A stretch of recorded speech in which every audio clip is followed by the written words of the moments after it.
Bien, Doc. Bueno, participemos un poco juntos de lo que vimos la clase anterior. Hablamos de epidemiología, hablamos del síndrome de insuficiencia cardíaca, de dinámica del calcio, y fundamentalmente hablamos también de dinámica ventricular. A ver si es esta la clase adecuada. Un segundo, ¿eh?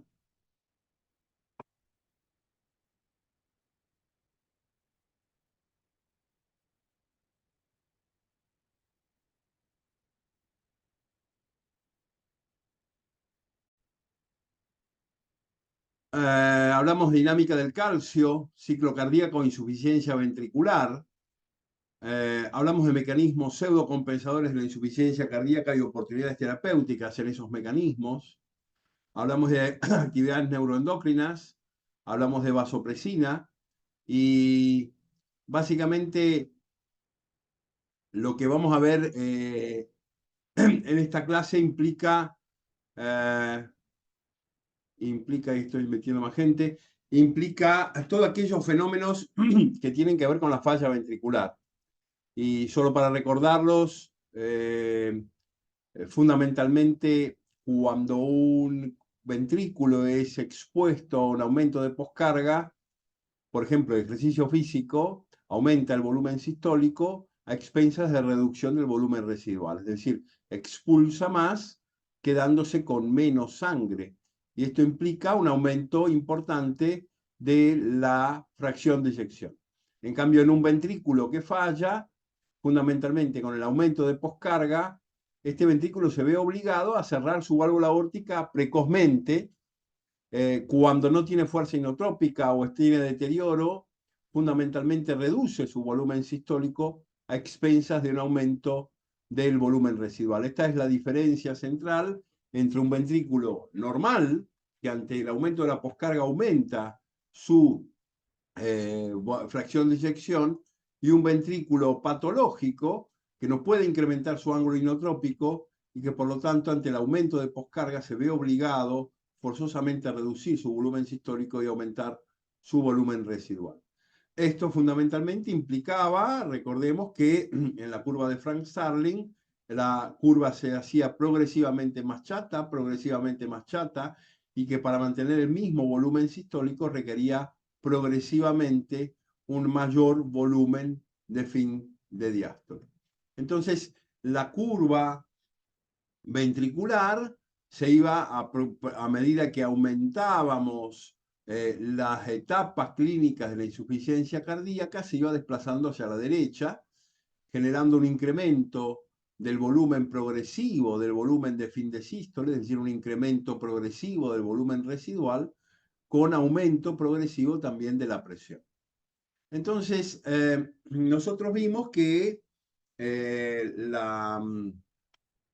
los mecanismos adaptativos, circulatorios de todos estos fenómenos implicaban mecanismos compensadores y pseudocompensadores. Un dato muy importante desde el punto de vista de insuficiencia cardíaca es el siguiente. Cuando hay una injuria miocárdica, definitivamente por los mecanismos que vimos, hay una reducción de la performance cardíaca, es decir, el corazón empeora. Y esto genera activación de mecanismos pseudocompensadores, como la liberación noradrenérgica, como vimos, tanto neuroendocrina a través del sistema nervioso simpático, de la inervación de la médula suprarrenal y la liberación plasmática de adrenalina y noradrenalina, así como la neurogénica, que implicaba la activación del sistema simpático. Pero entre los mecanismos pseudocompensadores también se tenía una activación del sistema renina-angiotensina-aldosterona, de que vamos a ver en profundidad hoy, y hay también, siempre que hay una reducción del volumen sistólico, un fenómeno muy importante que conceptualmente debemos comprender. Todo proceso que nos lleva a insuficiencia cardíaca es un proceso inflamatorio, con liberación de factor necrosis tumoral e interleuquinas, y todo proceso inflamatorio en un ventrículo deteriorado implica más daño cardíaco. Es decir, tanto la activación renina-angiotensina-aldosterona, que aumentan la poscarga y la precarga, como la activación adrenérgica y la inflamación, que aumentan aún más por un fenómeno de remodelación el daño miocárdico, generan más daño miocárdico, es decir, generan lo que se llama evento secundario de daño. Este evento secundario de daño lo que hace es perpetuar este circuito de retroalimentado de daño. ¿Esto se entendió? Sí, Sí, Doc. Bien. Entonces, todo esto nos lleva a más precarga, nos lleva a más poscarga también porque tenemos vasoconstricción, por lo tanto, más agua, más volemia, más precarga, aún menos volumen sistólico, más vasoconstricción periférica, más poscarga, menos volumen sistólico, y entonces, literalmente, en la curva de Frank-Starling pasamos el límite de reserva de precarga, caemos del lado derecho, con el ingreso a lo que nosotros vamos a denominar la clase, el estadio C de insuficiencia cardíaca, es decir, el estadio congestivo. Fundamentalmente, una forma de salvar vidas en todo esto es restituyendo ese volumen sistólico al volumen sistólico original, y como vamos a ver en terapéutica, el uso de diuréticos de alto techo, diuréticos de asa como la furosemida, es central para los pacientes congestivos, fundamentalmente para retrotraer el punto de volumen de fin de diástole de aquí a aquí, y esa forma aumentar el volumen sistólico de aquí hasta aquí. Una vez establecida la congestión secundaria al aumento de la presión y el volumen de fin de diástole ventricular, se ponen en marcha mecanismos que reducen la volemia y que intentan vasodilatar y que resultan antiapoptóticos. Y aquí entran en curso los mecanismos realmente compensadores. Nosotros habíamos visto que los mecanismos pseudocompensadores estaban gatillados por la sequía perfusoria del riñón, de la corteza suprarrenal y del hipotálamo. Mientras que la congestión, es decir, el aumento del volumen de fin de diástole ventricular y de la presión de fin de diástole ventricular, que se traduce en un aumento de la presión diastólica pulmonar y la presión diastólica sistémica, ponen en marcha recursos compensadores. Y básicamente describiremos el sistema EK2, angiotensina 1719, apelina, adrenomirulina y péptido natriurético satriano. Entonces, habíamos dicho que un paciente compensado tenía un equilibrio entre mecanismos agónicos y mecanismos antagónicos, y que en un paciente descompensado ganaban definitivamente los mecanismos pseudocompensadores, generando los problemas que teníamos en insuficiencia cardíaca por esta descompensación. Entonces, la congestión, el aumento de la presión de fin de diástole, el edema sistémico, la distensión cardíaca, da origen, por ley de Laplace, a un aumento de la tensión parietal. Si recordemos que la ley de Laplace es presión por radio sobre el doble de espesor, en estos corazones aumenta la presión, en estos corazones aumenta el radio, aumenta la tensión, y cuando aumenta la tensión se distiende la pared ventricular. Y esa pared ventricular empieza a trabajar como una glándula endócrina. Es decir, el corazón se transforma en un órgano capaz de producir hormonas que actúan a distancia. Los mecanismos pseudocompensadores, en cambio, se dan por hipoperfusión renal, hepática y cerebral, activando el riñón y la suprarrenal. Estos mecanismos pseudocompensadores, habíamos dicho, eran excelentes en los casos de caída del volumen sistólico por shock hipovolémico, porque estábamos diseñados hacia 140.000 años a sobrevivir fundamentalmente al shock hipovolémico y a la caída del volumen sistólico cardíaco por hipovolemia. No estábamos diseñados para que nuestro corazón se remodelara, para que nosotros entrábamos en insuficiencia cardíaca. Entonces, los mecanismos o todo aquello vinculado a la congestión genera mecanismos compensadores con un corazón autócrino y endócrino, y aquellos vinculados con la hipoperfusión generan mecanismos pseudocompensadores, entre otros. Habíamos dicho que los mecanismos los dividíamos, esto es pregunta de examen, en pseudocompensadores, activación neuroendocrina, la vasopresina a través de sus receptores B corta 1 que generaban vasoconstricción y B corta 2 que generaban la apertura de los canales de acuoporina y por lo tanto la recuperación de agua pura y el aumento de la volemia. El sistema EK1, la angiotensina 2 y la aldosterona. Estos son mecanismos pseudocompensadores. En cuanto a los mecanismos compensadores, vamos a ver el sistema pelinérgico, la adrenomedulina, el sistema de EK2, la angiotensina 1,7 y 1,9, vinculada al sistema EK2, y los péptidos natriuréticos. Empecemos con el mecanismo pseudocompensador, que es el sistema renina-angiotensina-aldosterona. Fundamentalmente, el primer concepto central es que el sistema renina-angiotensina-aldosterona puede ser endocrino o tisular. Es decir, hay un microsistema tisular, especialmente en los fibroblastos y en el corazón, que es capaz de producir angiotensina 2. Y hay un mecanismo endocrino que básicamente libera a través de el hígado, a través de los pulmones, angiotensina 2 y aldosterona al plasma, y esto está vinculado por la enzima convertidora pulmonar. Pero siempre que en fisiología hay un mecanismo agónico y un mecanismo antagónico para compensarlo. Y el mecanismo antagónico es un mecanismo compensador. Mientras el de la enzima convertidora pulmonar, es un mecanismo pseudocompensador, la vía de la enzima convertidora 2, que ahora vamos a ver de qué se trata, es un mecanismo compensador. Mientras que la vía de la enzima de la convertasa pulmonar aumenta la precarga y aumenta la poscarga, la vía de la enzima convertidora 2 extrapulmonar reduce la precarga y reduce la poscarga. En cuanto a los mecanismos pseudocompensadores, vamos a ver que el angiotensinógeno hepático a través de la renina se transforma en angiotensina 1. Y la angiotensina 1, cuando pasa por los pulmones, a través de la enzima convertidora pulmonar, producida por los neumonocitos 2, quinasas y catepsina A, se transforma en angiotensina 2.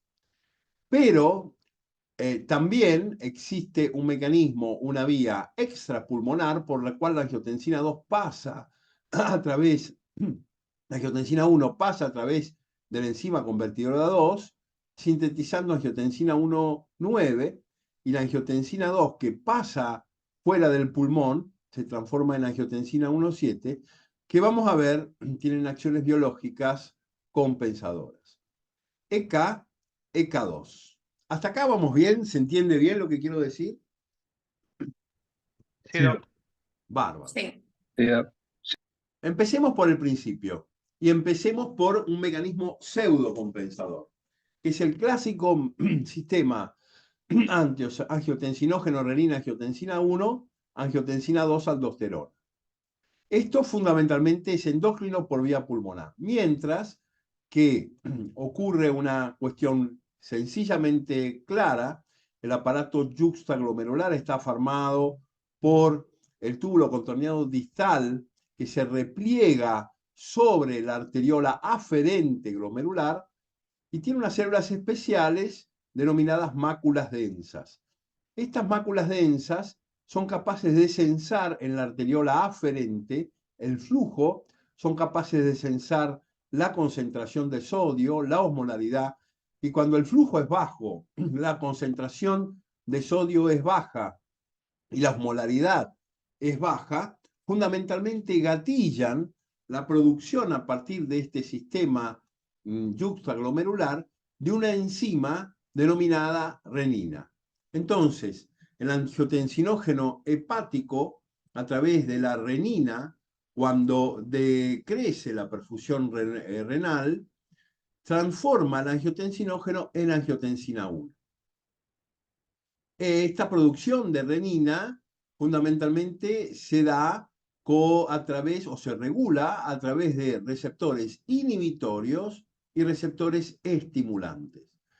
¿Cómo se inhibe la producción de renina? Cuando llega la angiotensina 2, punto final de todo el proceso, se inhibe a través de la producción de calcio la producción de renina. Pero cuando hay bajo flujo o hipoperfusión renal, a través de receptores específicos y el aumento del AMP cíclico, se estimula la producción de renina.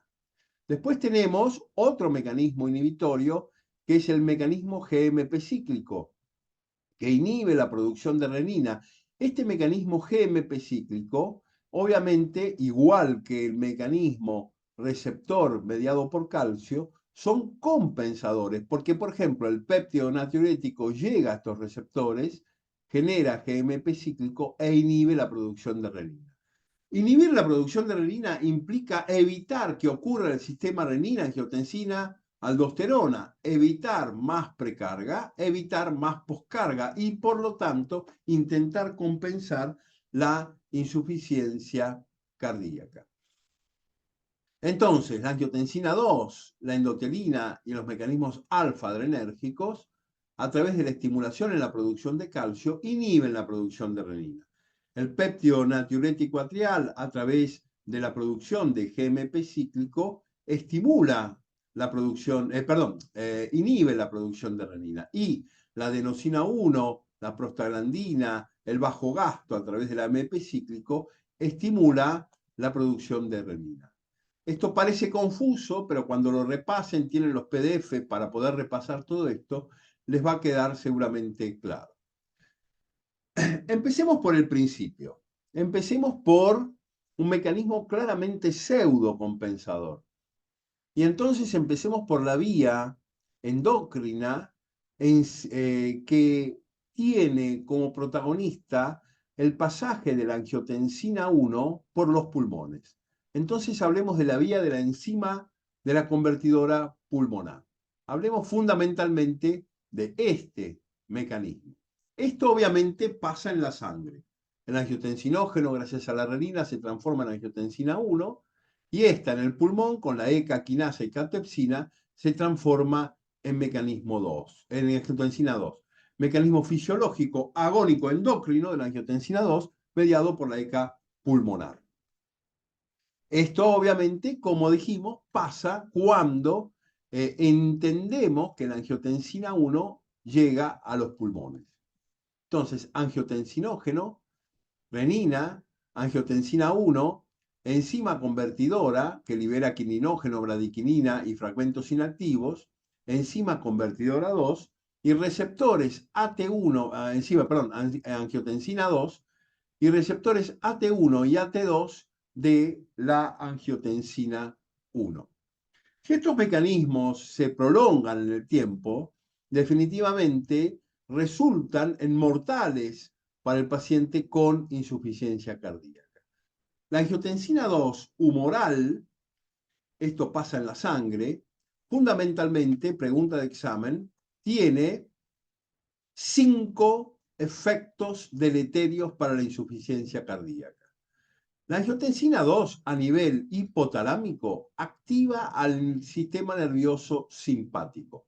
Activando el sistema nervioso simpático tengo efectos cronotrópicos positivos, taquicardia, inotrópicos positivos, aumento del consumo cardíaco, y tengo efectos también periféricos vasoconstrictores que aumentan las resistencias vasculares sistémicas, aumentando la poscarga.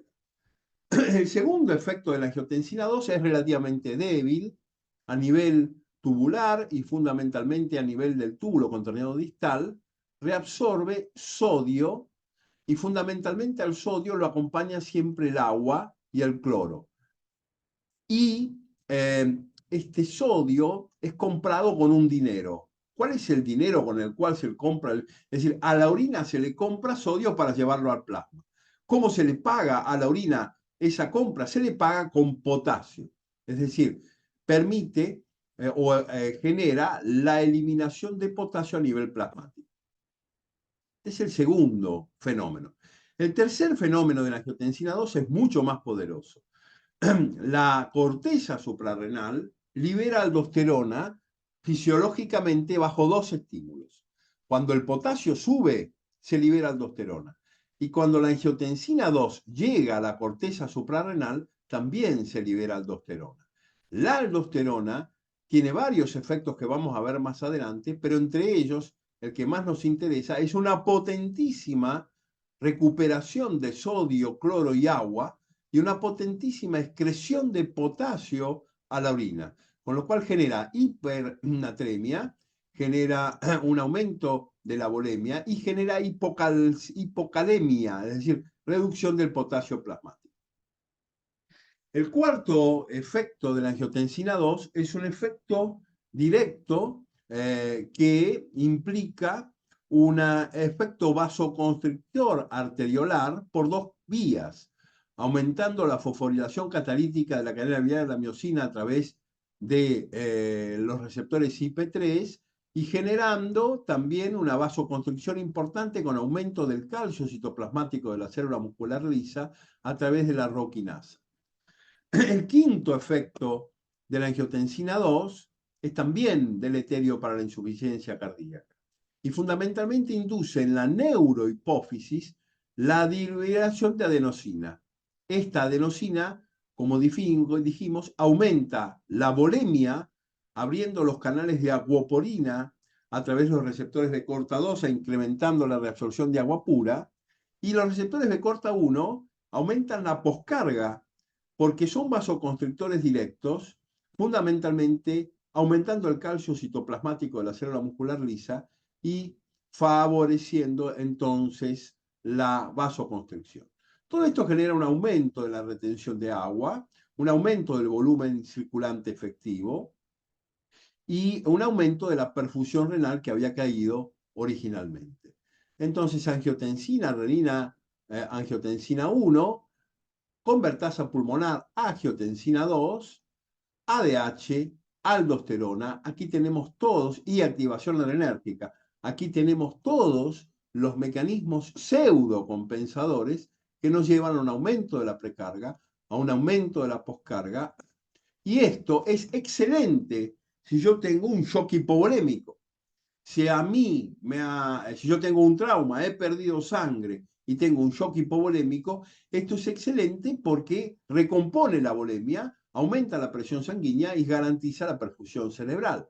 Pero si la caída del volumen sistólico se produjo por un infarto, por una miocarditis, por una valvulopatía, definitivamente mi peor negocio es aumentar la precarga, esto lo hace, mi peor negocio es aumentar la poscarga, esto lo hace, y entonces claramente en una caída del volumen sistólico por daño miocárdico, estos mecanismos no son compensadores, son pseudocompensadores, y entonces esto genera el aumento de la muerte del paciente. Como vamos a ver más adelante en próximas reuniones, los bloqueantes de la enzima convertidora logran reducir la mortalidad en estos pacientes porque reducen el efecto pseudocompensador básicamente de estos mecanismos. La angiotensina 2 va a actuar a través de dos receptores antagónicos, los receptores AT1 y los receptores AT2. Normalmente, en condiciones de salud, hay tantos receptores AT1 como AT2. El número es el mismo, con lo cual el efecto de los dos receptores se ve equilibrado y antagonizado. El receptor AT1 genera vasoconstricción, liberación de aldosterona, estrés oxidativo, liberación de vasopresina, activación del sistema nervioso central. Y los receptores AT2 generan vasodilatación, antiproliferación y liberación de óxido nítrico. Pero dijimos que no podemos divorciar el proceso inflamatorio de la insuficiencia cardíaca. El bajo gasto genera inflamación y esa inflamación induce una sobreexpresión, un aumento relativo y absoluto de los receptores AT1, con lo cual, habiendo más receptores AT1 en insuficiencia cardíaca, el efecto AT1, vasoconstrictor liberador de la aldosterona, de estrés oxidativo y activación simpático de la vasopresina es mucho más importante que el efecto AT2. En síntesis, el efecto AT1 le gana al efecto AT2. Entonces, repasando un poco todo esto, vamos a ver que la vasoconstricción periférica se da por aumento de calcio citoplasmático o por aumento de la fosforilación catalítica liviana de la miosina. Las dos cosas generan vasoconstricción. Si activo el simpático, por efecto alfa, voy a tener vasoconstricción por las dos vías. Si activo la angiotensina, voy a tener más calcio por vía EP3 y si activo la angiotensina 2, voy a tener más fosforilación catalítica liviana de la miosina por acción de la roquinasa. La vasopresina aumenta el calcio, la endotelina aumenta la fosforilación catalítica liviana de la miosina. Ante una caída de volumen sistólico de cualquier causa, el sistema intenta mantener presión de perfusión, generando vasoconstricción y aumento de la volemia, por sobreexpresión de receptores AT1. Más agua, más volemia, más precarga y entonces menos volumen sistólico. Más vasoconstricción periférica, más poscarga y entonces menos volumen sistólico. Obviamente yo puedo detener todo este fenómeno con los bloqueantes de los receptores AT1 de la angiotensina, que son fundamentalmente los sartanes, que serán descritos en próximas reuniones. ¿Hasta acá se entendió? ¿Vamos bien? Sí, Sí, vamos bien. Sí, sí, doc. Entonces les pregunto a todos, los mecanismos pseudocompensadores, todo esto que estamos viendo, ¿qué hacen con la volemia? ¿La aumentan o la reducen?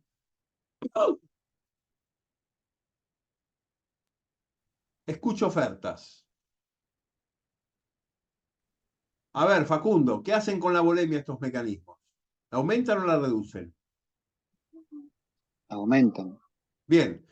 Fer, Belich, ¿qué hacen con la poscarga todos estos mecanismos? ¿La aumentan o la reducen?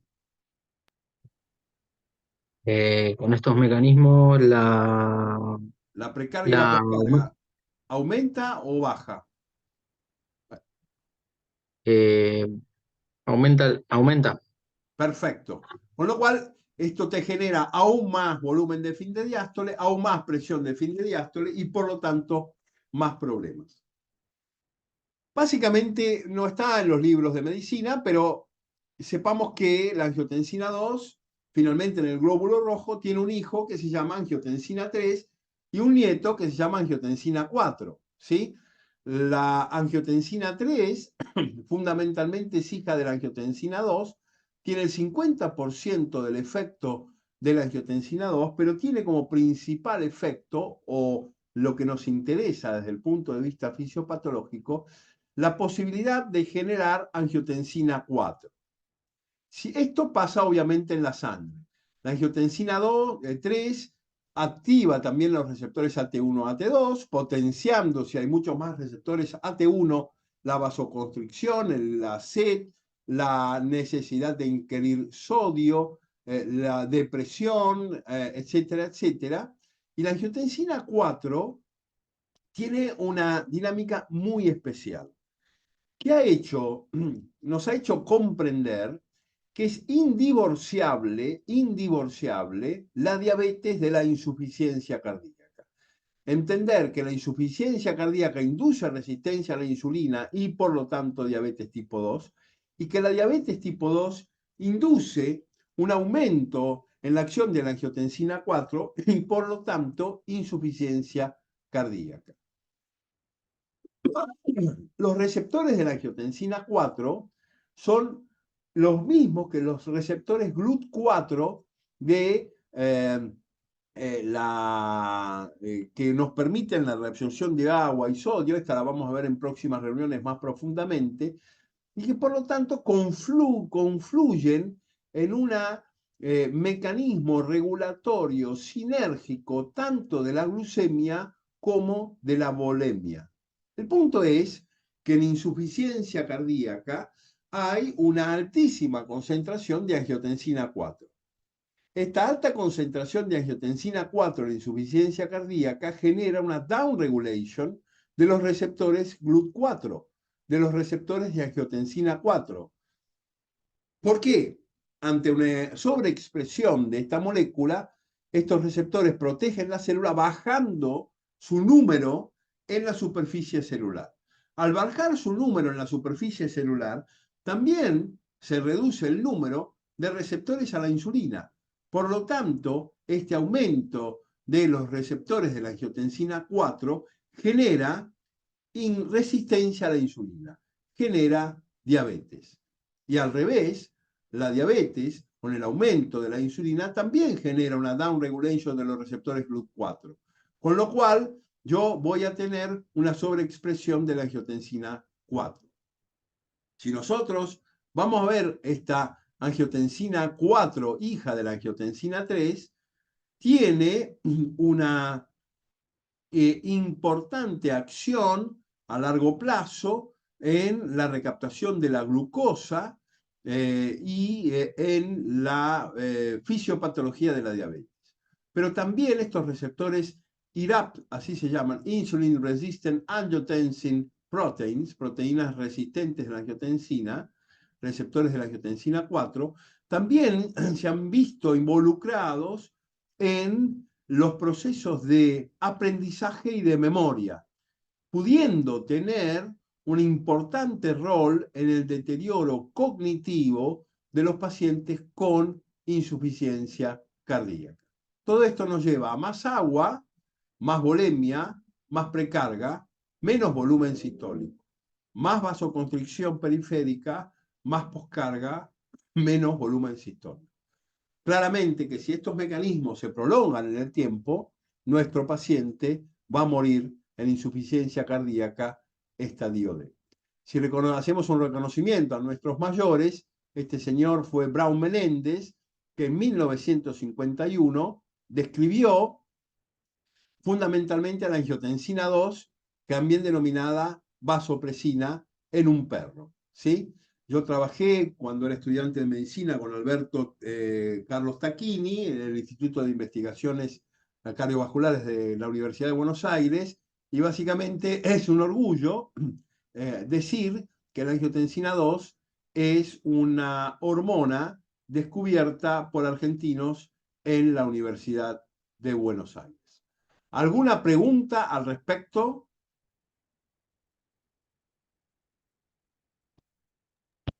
No, Bien, entonces hablamos de la vía endocrina de la enzima convertidora pulmonar, a todas luces un mecanismo deleterio para la insuficiencia cardíaca. Pero existe también un sistema también deleterio para la insuficiencia cardíaca que implica una actividad microrenina angiotensina 1, angiotensina 2 tisular. Fundamentalmente, la renina y angiotensina 1 tienen un universo parácrino y autócrino. ¿Qué es parácrino? Una hormona que actúa en la célula de al lado. ¿Qué es autócrina? Una hormona que actúa dentro de esta misma célula. Esto no pasa en la sangre, esto pasa fundamentalmente en los tejidos. Existe un sistema renina-angiotensina autócrino y parácrino. Una renina-angiotensina fundamentalmente celular en los tejidos. Y los sistemas renina-angiotensina locales o tissulares están gastillados por la angiotensina sistémica.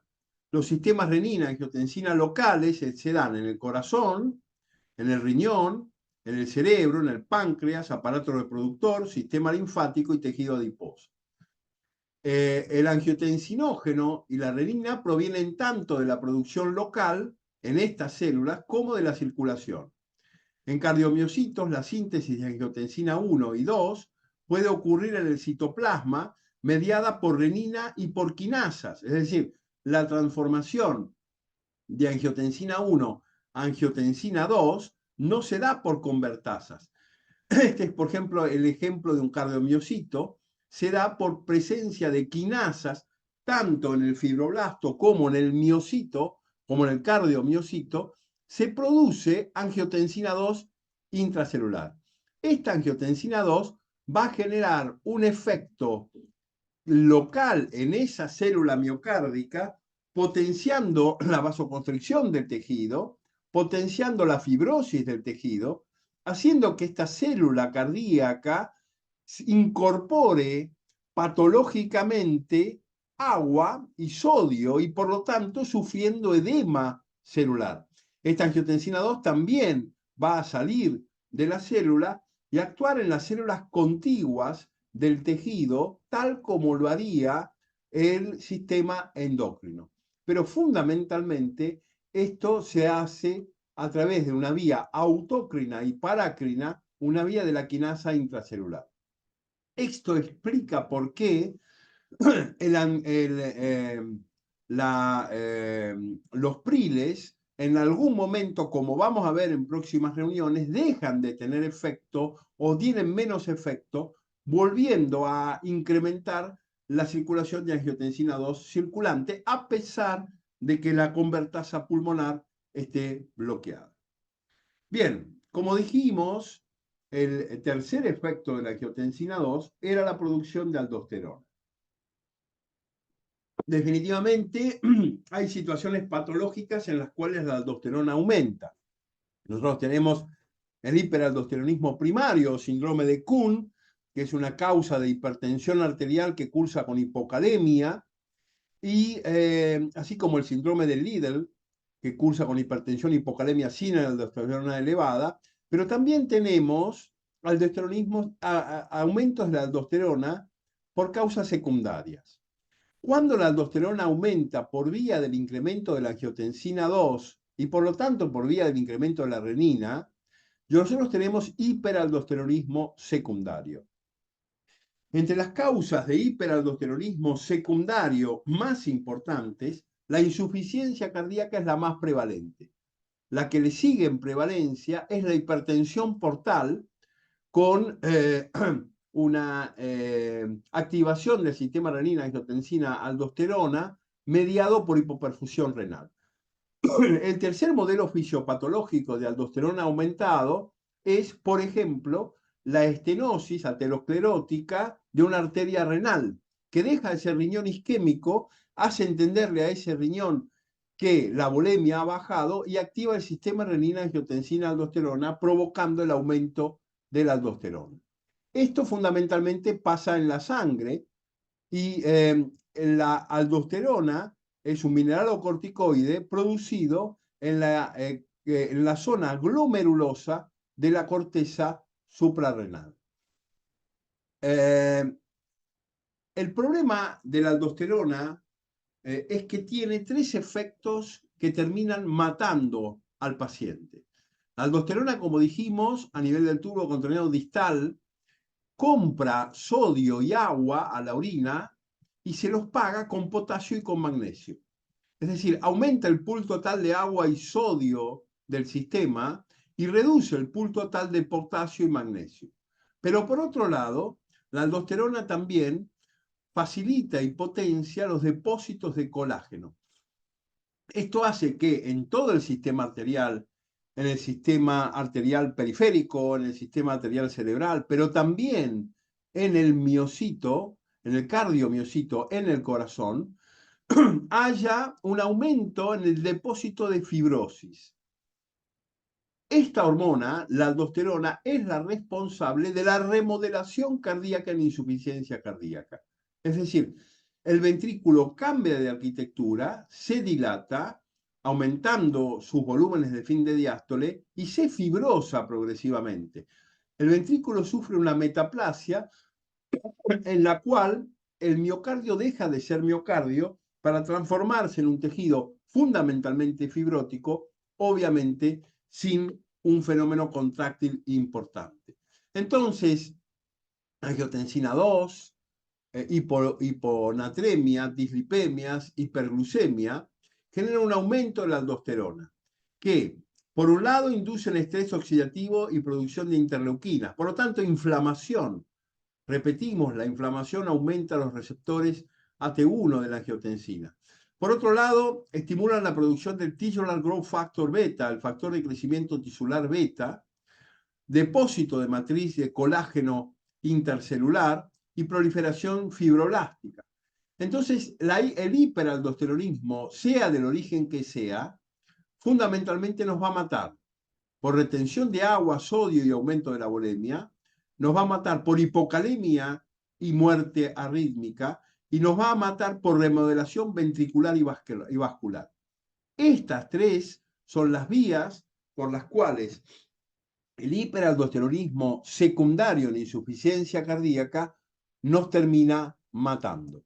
Hay una proliferación de colágeno con un depósito de colágeno intersticial que termina llevando el miocardio a la apoptosis y termina generando la remodelación cardíaca. Fibrosis más apoptosis más hipertrofia no es otra cosa que el cambio de la arquitectura cardíaca, no es otra cosa que un ventrículo que cambia de modelo, que se remodela. ¿Sí? Entonces, podemos perfectamente decir que la activación neuroadrenérgica, las catecolaminas y la aldosterona van a terminar generando un daño secundario por remodelación en ese corazón. Y esto es lo que nosotros entendemos como remodelado adverso. ¿Sí? Ese remodelado que hace que el corazón pase de estadio A a estadio B a estadio C y finalmente estadio D. Exceso de aldosterona, insuficiencia cardíaca manifiesta por congestión y todos los mecanismos que acabamos de nombrar. Claramente, esto puede ser reducido gracias a los antialdosterónicos que serán evaluados en próximas reuniones. ¿Preguntas hasta acá? No, doctor. Vamos bien. Pseudocompensadores, pseudocompensadores. Activación neuroendocrina, vasopresina, enzima convertidora pulmonar, angiotensina 2, aldosterona. Compensadores. Sistema apelinérgico, adrenomedulina, ECA2, angiotensina 1,7, 1,9 y el más importante de todos, los péptidos natriuréticos. Todo esto devienen de la congestión. Definimos congestión cuando la presión capilar aumenta por arriba de los 16 milímetros de mercurio. Esto se da por congestión retrógrada a nivel pulmonar y a nivel sistémico. Y esto pone en marcha mecanismos compensadores mediados por la enzima convertidora 2. La inundación, el edema, es el que pone en marcha los mecanismos compensadores que dan como producto final la angiotensina 1,7 y la angiotensina 1,9. Esto ocurre cuando la angiotensina 1 pasa fuera del pulmón y cuando la angiotensina 2 pasa fuera del pulmón. Esto pasa fuera del pulmón. La angiotensina 1, gracias a la ECA2, se transforma en angiotensina 1,9 y la angiotensina 2, gracias a la ECA2, se transforma en angiotensina 1,7. Fundamentalmente, esta angiotensina 1,9 y 1,7, a través de receptores específicos denominados MAS, receptores MAS, generan vasodilatación, bajan la poscarga, antiproliferación, con lo cual reducen el remodelado adverso, generan diuresis y natriuresis, generan eliminación de sodio y agua por vía renal, reduciendo la volemia. ¿Se entendió hasta acá? Sí. Bien. Sí, La enzima convertidora de angiotensina tipo 2 se une a un residuo de angiotensina 1 para generar angiotensina 1,9 y a un residuo de angiotensina 2 para generar angiotensina 1,7. La ECA2 está en el riñón, en el corazón, en el hipotálamo, en la pared aórtica y en los testículos. Entonces esto ocurre fundamentalmente a través de la ECA, pulmonar tengo angiotensina 2, pero a través de la ECA2 tengo angiotensina 1,7 y 1,9. Dos tipos de enzimas convertidoras, ECA pulmonar igual a angiotensina 2, ECA2 o extrapulmonar más quinasas tisulares, angiotensina 1,7, 1,9. Lógicamente, yo mejoro la insuficiencia cardíaca si tuerzo el equilibrio hacia el sistema de la ECA2, ¿sí? Hacia la producción de angiotensina 1,9 y de angiotensina 1,7. La angiotensina 1,9 actúa en los receptores AT2, que como vimos anteriormente son vasodilatadores, y la angiotensina 1,7 a través de los receptores más, que como dijimos son antihipertróficos, antifibróticos, vasodilatadores y antioxidantes. La angiotensina 1,9 básicamente es antiproliferativa y vasodilatadora. Entonces, en mi lógica de insuficiencia cardíaca, yo intentaré siempre priorizar la acción ECA2, priorizar la síntesis de angiotensina 1,7, 1,9, generando relajación vascular, antiproliferación, antioxidación y vasodilatación. ¿Sí? Aquí tenemos angiotensina 1,7, angiotensina 1, angiotensina 1,9, ECA2, angiotensina 1,7, antifibrótico, antiproliferatorio y vasodilatación.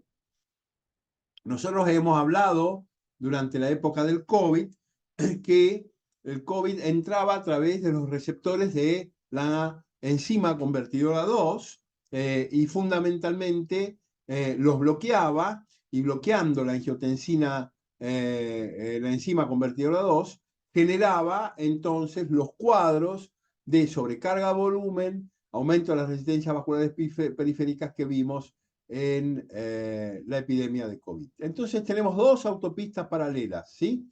La enzima convertidora 2 vasodilatadora y la enzima pulmonar vasoconstrictora. Bien, ¿preguntas hasta aquí? Entonces, pseudocompensadores, compensadores.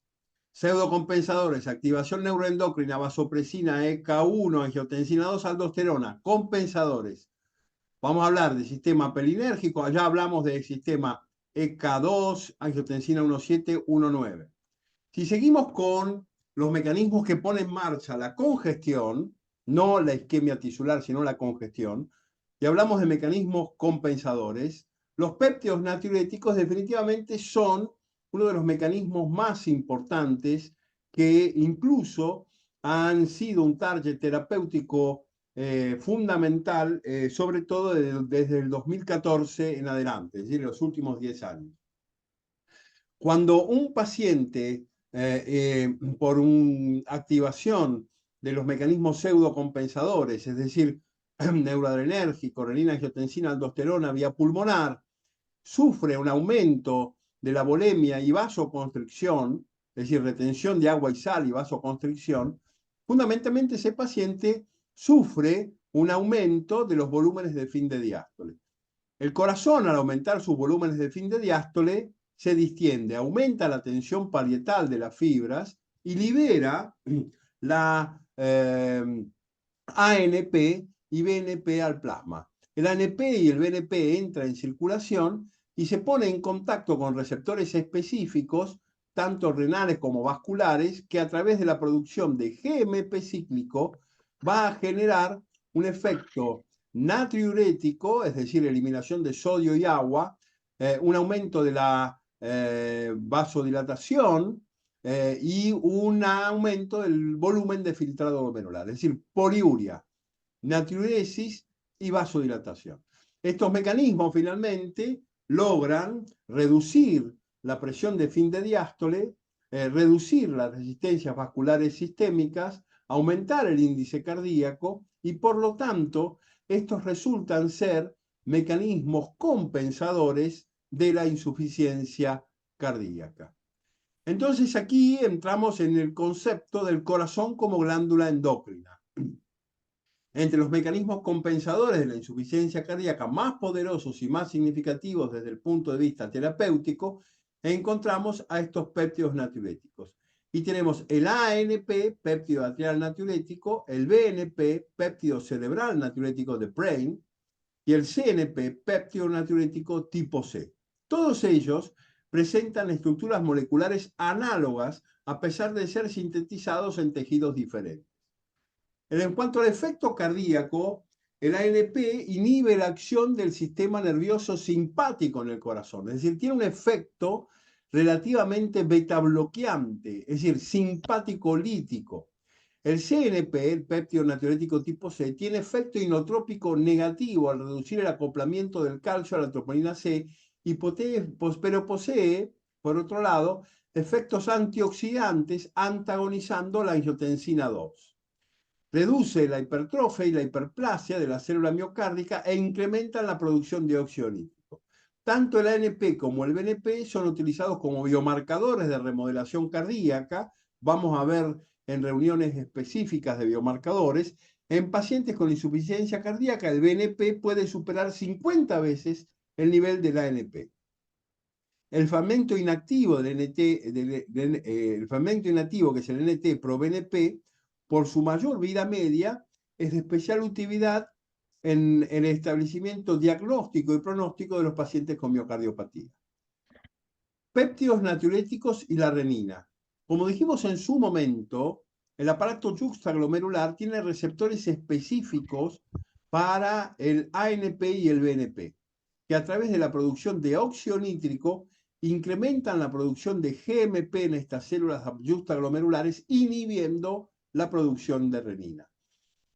Inhibiendo la producción de renina no tengo angiotensina 2, no tengo aldosterona, y esto claramente resulta en un fenómeno beneficioso.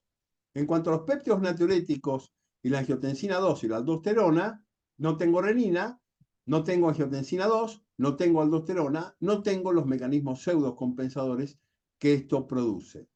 Y por lo tanto, inhibo la generación de lo que hemos definido como daño secundario, generando lo que se llama un remodelado reverso. Es decir, pueden hacer que el corazón retrotraiga esta alteración de su arquitectura, mejorando los volúmenes de fin de diástole y mejorando su función. Como vamos a ver, nosotros tenemos varias publicaciones de estas que vamos a discutir más adelante. En cuanto a los péptidos natriuréticos en el riñón, inhiben la producción de renina y en consecuencia angiotensina 2 y aldosterona, pero los efectos renales, en general sus acciones son natriuresis, incremento de la diuresis y vasodilatación renal. El ANP actúa sobre los túbulos colectores, glomérulos y células mesangiales, facilitando la eliminación de sodio y agua urinaria e incrementando el filtrado glomerular. Esto aumenta el volumen de diuresis y fundamentalmente aumenta la eliminación de sodio y agua, generando una reducción de la volemia. El riñón también produce un ANP propio que se llama urodilatín. Este urodilatín o ANP o BNP propio renal, tópico renal, es sintetizado en el riñón a partir del pro-ANP, inhibe la reabsorción de sodio, aumentando la natruria y la eliminación de agua. El péptido natriurético tipo C tiene un efecto protector renal, reduciendo la fibrosis. En cuanto al efecto directo, entonces el ANP y el BNP bloquean los canales de sodio sobre los cuales actúa la angiotensina 2 y la aldosterona, impidiendo que se compre sodio, agua y cloro a la orina e impidiendo también que en la orina termine el potasio. Entonces, eliminación de agua, eliminación de sodio y aumento del filtrado glomerular como efecto directo del ANP y el BNP. Esto termina sucediendo entonces que los péptidos natriuréticos fundamentalmente reducen las resistencias vasculares sistémicas. En cuanto al efecto vascular, actúan sobre el tono vascular y sobre su proceso de remodelación. El BNP presenta un efecto vasodilatador sobre los lechos venosos, dilata fundamentalmente el lecho venoso, reduciendo el retorno venoso al corazón y por lo tanto reduciendo la precarga. El ANP genera vasodilatación arterial, reduciendo la poscarga. El efecto antioxidante sobre los tejidos de los vasos retrasa la fibrosis de los mismos y por lo tanto inhibe la remodelación. El péptido tipo C es liberado por los vasos ante el estrés mecánico cuando estos vasos se dilatan. Este efecto también se ha verificado en las arterias coronarias mediante el incremento en la producción de óxido nítrico y el aumento citoplasmático de GMP cíclico. Entonces, todos estos fármacos, todas estas hormonas, reducen finalmente las resistencias vasculares periféricas. Si nosotros hablamos de óxido de ANP y BNP, el aumento del GMP cíclico bloquea o reduce la concentración de calcio citoplasmático en la fibra muscular lisa, generando fundamentalmente vasodilatación. ¿Cómo se inactivan los péptidos natriuréticos? Nada es para siempre y los péptidos natriuréticos mueren gracias a una enzima denominada neprilicina. La neprilicina es una endopeptidasa que degrada múltiples péptidos como el glucagón, la neurotensina, la oxitocina y la bradiquinina. Entonces, la neprilicina evita que la ANP y el BNP prolonguen su estado vasodilatador y fibrosis. Si yo bloqueo la neprilicina, fundamentalmente a través del salcubitrilo, voy a lograr una reducción en la mortalidad por todas las causas, en la mortalidad cardiovascular y en la hospitalización de los pacientes con insuficiencia cardíaca. Pero esto será discutido más adelante. Otro mecanismo compensador es el sistema apelinérgico. Este sistema apelinérgico ha sido descrito hace pocos años en muchos libros, ustedes no lo van a encontrar, pero fundamentalmente tiene una característica particular. Primero que nada, se produce en el endotelio pulmonar, en el endocardio, en el miocardio, ante el estrés mecánico, cuando estos órganos se dilatan por aumento de la presión. Se encuentra 200 veces más, su producción es 200 veces más importante en la aurícula derecha que en todo el resto del sistema. Su producción es codificada por el cromosoma largo, por el brazo largo del cromosoma X, y fundamentalmente tiene receptores con la misma distribución que los receptores de la angiotensina 1, pero no son receptores a la angiotensina 1. Son receptores que responden pura y exclusivamente a las apelinas producidas. Tienen acción fundamentalmente parácrina, es decir, actúan en estos tejidos en los cuales se producen, no encontrándose una concentración plasmática de esta hormona. ¿Cómo actúan? Inducen la vía de la convertasa 2, antagonizando la angiotensina 2. Induciendo la vía de la convertasa 2, potencian la producción de angiotensina 1,7 y 1,9, potenciando la vasodilatación y la natriuresis. La producción es renal, cerebral y muscular estriada. ¿Queda claro esto? Sí, Sí, Doc. Las apelinas bajan la presión arterial, facilitan la neovascularización, reducen el tono venoso, promueven la diuresis, tienen efecto inotrópico positivo, reducen la precarga cardíaca y reducen la poscarga. Aumentan la captación de glucosa en los tejidos insulinodependientes. De vuelta, no podemos divorciar la diabetes de la insuficiencia cardíaca. Por lo tanto, las apelinas aumentan la sensibilidad periférica a la insulina, reduciendo la insulinoresistencia. Como ven, hay distribución de receptores apelinérgicos en casi todo el sistema, fundamentalmente bloqueando los receptores o antagonizando los receptores AT1. Las apelinas vasodilatan, número 1, por estimulación de la producción de la óxido nítrico sintetasa. Vasodilatan estimulando a la cerca.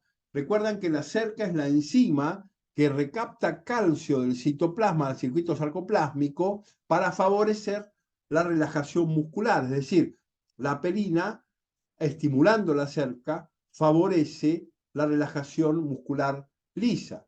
Y entonces lo que yo voy a tener es una inhibición de la sístole, favoreciendo la relajación muscular, teniendo un efecto lusotrópico básicamente positivo.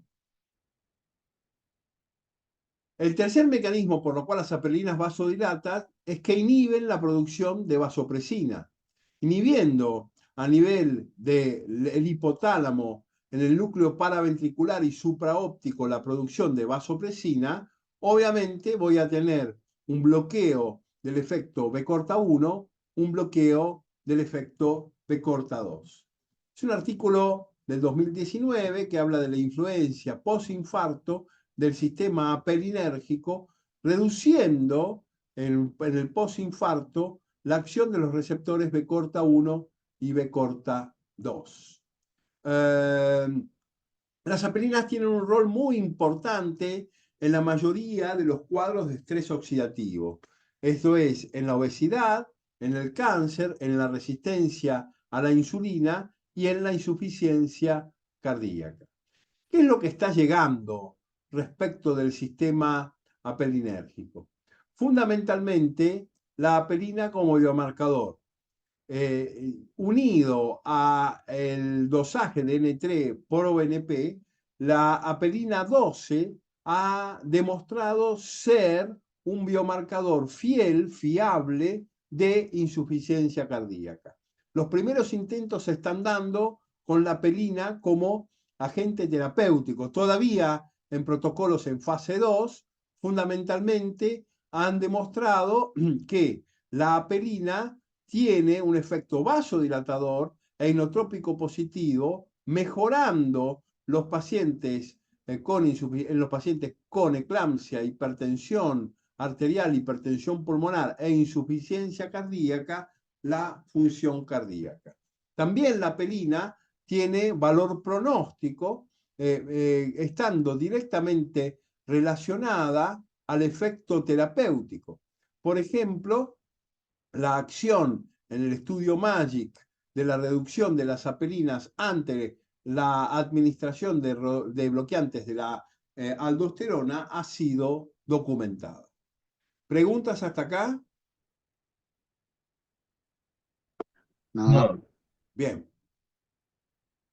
Hablamos ya del sistema perolinérgico, hablamos de péptidos natriuréticos, hablamos de ECA2, angiotensina 719. Nos quedan dos palabras sobre el último mecanismo compensador, que es la adrenomedulina. La adrenomedulina es una hormona codificada en el cromosoma 11, es sintetizada en la médula adrenal, corazón, pulmones, riñones, islotes pancreáticos, tejido adiposo y células endoteliales. Se llama adrenomedulina porque su primer sitio de aislamiento ha sido la médula adrenal. Posee un receptor específico muy similar a la calcitonina que actúa a través del aumento del AMP cíclico citoplasmático. Esto bloquea la fosforilación catalítica de la cadena liviana de la miosina, induciendo vasodilatación. Su concentración está incrementada en pacientes con hipertensión arterial e insuficiencia cardíaca y sus tenores plasmáticos son marcadores de gravedad. Sus principales efectos son, a saber, reducción del crecimiento macrofágico y efecto antitrombótico y estabilizador de la placa aterogénica. La adrenomedulina inhibe la proliferación de células lisas vasculares, genera reducción del estrés oxidativo, aumento en la producción de óxido nítrico endotelial y reducción de la expresión de los receptores de la endotelina tipo A. De la endotelina tipo A vamos a hablar mucho cuando hablemos de hipertensión pulmonar. La concentración plasmática de adrenomedulina se incrementa en la insuficiencia renal crónica, en formas directamente proporcional a la elevación de la creatinina. Esta hormona puede ser utilizada como biomarcador de severidad o biomarcador evolutivo en insuficiencia cardíaca, en falla renal, en hipertensión arterial y en obesidad. La adrenomedulina reduce la densidad de receptores AT1 y endotelina 1, generando vasodilatación. Aumenta la producción de óxido nítrico y reduce la producción de reactive oxygen species, es decir, de especies del estrés oxidativo propios de la diabetes, de la insuficiencia cardíaca, de la hipertensión arterial, del tabaquismo, etcétera, etcétera. Reduce la adhesión vascular, es decir, reduce la producción de ICAM y BICAM, generando un menor ingreso de células leucocitarias al subendotelio. Inhibe la proliferación vascular y básicamente reduce el crecimiento macrofágico. La adrenomedulina reduce en general la aterosclerosis, la hipertensión y por lo tanto la resistencia vascular. Un ejemplo clínico, caso 1. Paciente de 74 años que acude a urgencias por presentar disnea de esfuerzo junto a ortopnea de 2 días de evolución. El paciente es hipertenso, tratado con valsartán, fumador activo, tiene una hipertrofia prostática benigna y tiene enfermedad pulmonar obstructiva crónica en tratamiento.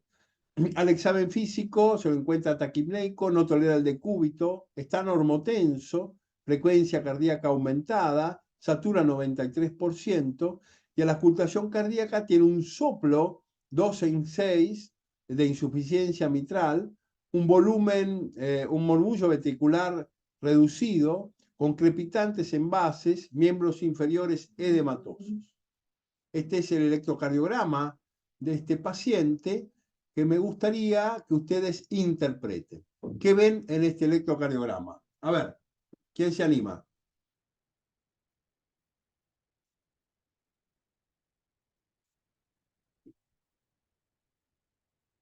Escucho. Vamos a ver este. ¿Sí? De 1, de 2, de 3, a ver, BLBF, de B1 a B6. ¿Qué ven? Y parece, Doc, un Lateral. flutter auricular común, un típico. Claramente está en taquiarritmia, está en 150 latidos por minuto. Si analizamos la cara anterior, tiene cierto grado de hipertrofia, ¿sí? Y si analizamos las derivaciones de los miembros, el eje cardíaco es normal y no hay grandes trastornos de la repolarización. Esta es la placa de tórax de este paciente, que presenta un incremento del diámetro cardiotorácico. ¿Y qué más ven en esta placa de tórax? ¿Qué más les llama la atención? Tiene derrame derecho. Exactamente, tiene un derrame pleural derecho moderado. ¿Y qué wedge se imaginan que tiene este paciente? ¿Está por arriba, Alta. o por arriba o por debajo de 16 milímetros de mercurio? Alta. Por arriba. Perfecto. Encima. Claramente es un paciente que está congestivo. El ecocardiograma fundamentalmente demuestra una dilatación ventricular muy importante, una presencia de reflujo mitral que documenta fundamentalmente ese soplo de insuficiencia mitral que teníamos. Durante su ingreso en planta, el paciente no presentó episodios de dolor torácico ni disnea tras la cardioversión eléctrica. Lo chocaron y está muy bien chocado, con buena respuesta al tratamiento diurético y se mantuvo en ritmo sinusal hasta el momento del alta. El paciente es dado de alta con juicio clínico con un diagnóstico de taquicardia miopatía por flutter, con tratamiento optimizado, dado que el paciente tenía un CHA2-VASc de 3 puntos, se lo anticoagula. El tratamiento farmacológico prescrito por su domicilio fue dieta hiposódica, furosemida, pantoprazol, ramipril, espleronona, rivaroxaban, bisoprolol e inhaladores y tratamiento inhalado para la enfermedad pulmonar obstructiva crónica avanzada. Ya en seguimiento, en consulta externa, el paciente se presenta con aceptable estado general, sin ortopnea ni edemas de miembros inferiores. Caso 2. A ver quién quiere leer, así yo descanso un poco.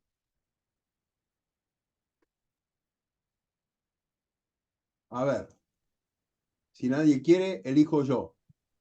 A ver, Escucho.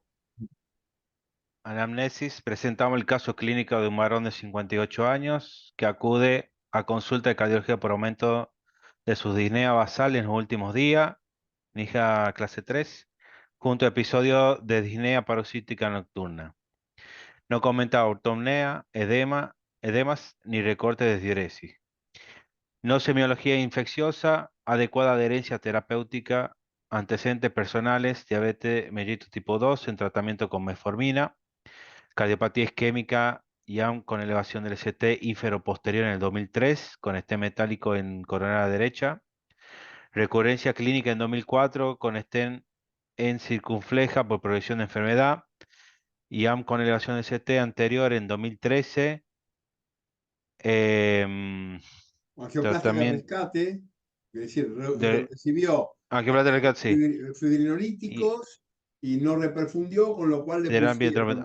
claro, Exactamente. Dale. este liberador de droga NDA, recurrencia clínica en 2015, este liberador de drogas en circunfleja por estenosis de stent previo, y fibrosa insuficiencia cardíaca o fracción de eyección reducida. ¿Cómo trataron a Trat- este paciente?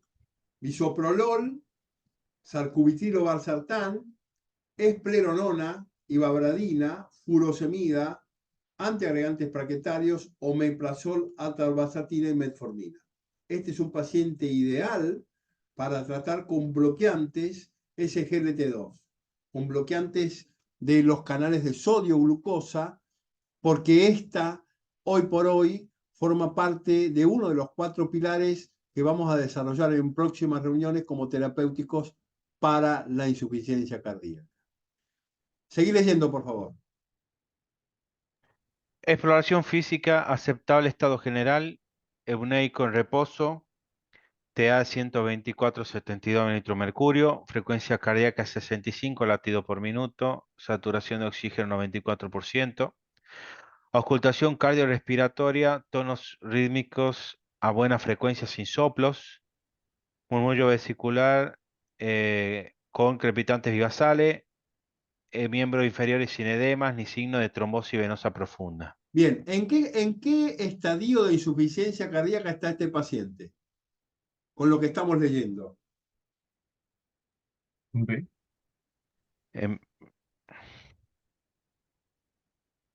A ver, hay un dato que nos habla de aumento de presión de fin de diástole. Y hay un dato de que nos habla de congestión. ¿Cuál es? Los crepitantes y basales. Correcto, este es un paciente en estadio C. ¿Sí? No hay paciente en estadio B congestivo. Cuando un paciente está congestivo, automáticamente se los indica como paciente en estadio C, con fuerte caída de la fracción de eyección, con aumento de las presiones de fin de diástole y congestión. ¿Sí? En cuanto al análisis de sangre, fundamentalmente tiene una discretísima anemia, una creatinina normal con urea normal, la glucosa está bien, las transaminasas están bien, tiene un NT-proBNP de 3.401 picogramos por mililitro, lo normal acá es 500, discreta hipercalemia e hiponatremia. ¿Qué valor tiene la hiponatremia como factor en insuficiencia cardíaca? Dijimos hace 2 reuniones que el sodio bajo, ¿qué valor tenía? Se asocia con mayor mortalidad. Correcto. Tiene un enorme valor de mal pronóstico, ¿sí? Al igual que el cloro bajo. Recuerden que el cloro normal es de aproximadamente entre 98 y 100 y el paciente tiene 95 miliequivalentes. Una hemoglobina glicosilada del 8%, con lo cual su diabetes no está tan bien controlada. Este es el electrocardiograma de este paciente. ¿Qué es lo que estamos viendo aquí? ¿Qué ventrículos se imaginan ustedes viendo este electrocardiograma? Un ventrículo enfermo. ¿Por qué? ¿Qué dice el electrocardiograma? ¿Qué muestra el electrocardiograma? Un bloqueo de rama izquierda. Sí, señor. QRS ancho, digamos. Con QRS ancho, fíjense el empastamiento de fuerzas finales que tiene muy marcado este paciente, ¿sí? Definitivamente con esta R, SR', ¿sí? Está marcando una transmisión fibra a fibra deteriorada. Y esto finalmente es lo que se vio en este ventrículo izquierdo, ¿sí? En 4 cámaras, que se encuentra dilatado y bastante fibrótico como secuela de su historia de cardiopatía isquémica. Se realizó un cateterismo que fundamentalmente, ¿qué muestra en estas imágenes? ¿Qué podemos informar de este cateterismo? Obviamente sin leer esto, ¿no? Pero mirando las imágenes, hagamos un ejercicio de informe. ¿Qué es lo que ven? Y se ve como una lesión en la circunfleja proximal. A ver. Sí, correcto. Y Sí, una ¿no? restenosis en tronco distal, ¿no? Ven que el tronco distal está mordido aquí. Sí, ¿Estamos de acuerdo? Acá mm, con el ojo del hemodinamista. ¿Qué dice usted? sí, la de A. No Bueno, eran con una sí. derecha. No, estas son izquierdas. Entonces aquí tenemos efectivamente un tronco. Fíjense que Distal aquí la se de. ven los estén, ¿los ven? ¿Sí? El estén en la circunfleja, que está restenosado, etcétera, etcétera, etcétera. Ujú. A ver, ¿quién lee? Fanny Veloz, ¿estás? Lea, lea.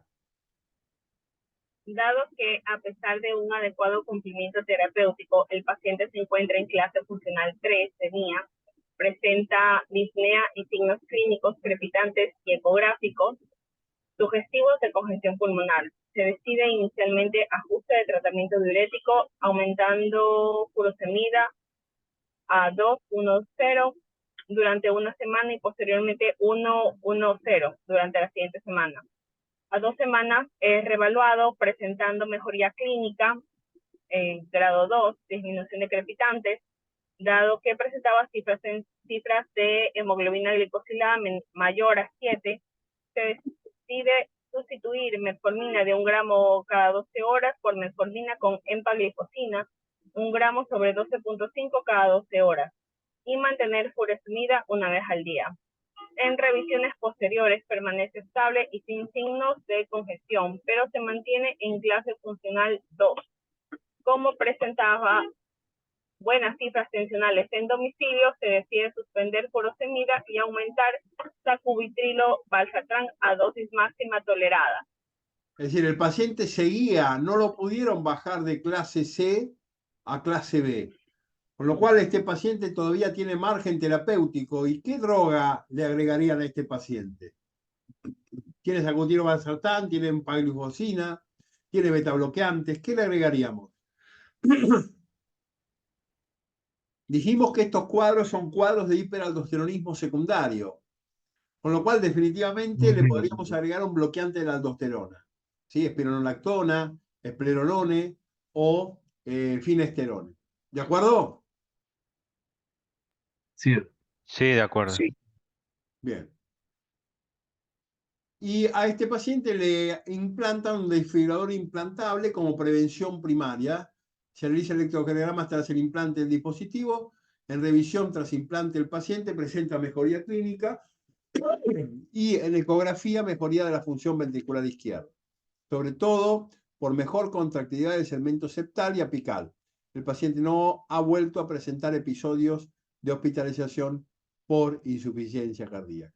No da el electrocardiograma para una resincronización, pero está muy bien, con indicación 2A, la colocación de un desfibrilador en este tipo de pacientes. Muy bien.